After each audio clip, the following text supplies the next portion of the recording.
Dapat transferan dari pinjol padahal nggak pinjam. Nah oke, ini dari Kak Cah Lalapo ya teman-teman ya nih.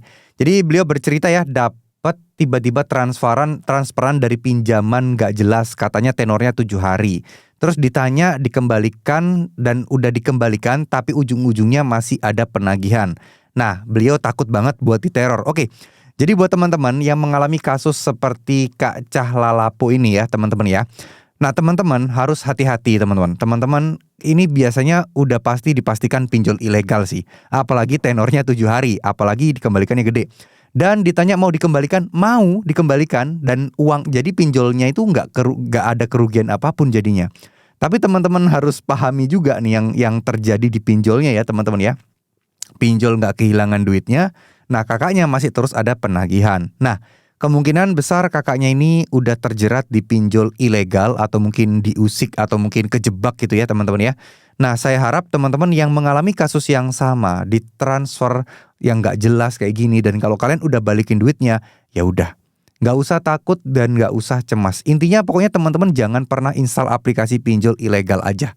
Ya teman-teman ya, ketika kalian install aplikasi pinjol ilegal, ujung-ujungnya akan seperti ini. Ujung-ujungnya teman-teman akan menderita, ujung-ujungnya teman-teman akan mengalami nasib yang ya meresahkan loh. Ya memang sih sebenarnya kalau secara aturan pemerintah, pinjol ilegal itu ya nggak harus dibayar dan tidak ada sanksi hukum dan tidak ada apapun gitu loh. Apalagi kasusnya yang model-modelan menjebak kayak gini. Nah ini perlu sangat-sangat disayangkan sekali sebenarnya. Nah harapan saya buat teman-teman semua, nggak usah takut, nggak usah panik, nggak usah cemas. Ya udah kalau kalian udah balikin duitnya, tugas kalian selesai. Tidak ada yang perlu kalian khawatirkan ya. Selebihnya gimana kalau diancam-ancam? Udah lapor polisi aja, ancam balik aja. Enggak, saya udah bayar kok dan saya akan laporkan ini ke OJK atau ke polisi.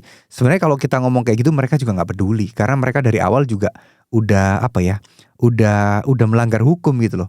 Jadi apa dong yang harus kita lakukan? Ya biasa aja kita ngomong, yang penting kita tunjukkan kepada mereka bahwa kita tidak takut, bahwa kita ngerti hukumnya, bahwa kita paham cara main mereka, sehingga mereka tidak akan mengusik kita lagi ya. Semangat Kak ya, semoga masalah ini bisa segera terselesaikan. Amin amin ya rabbal alamin.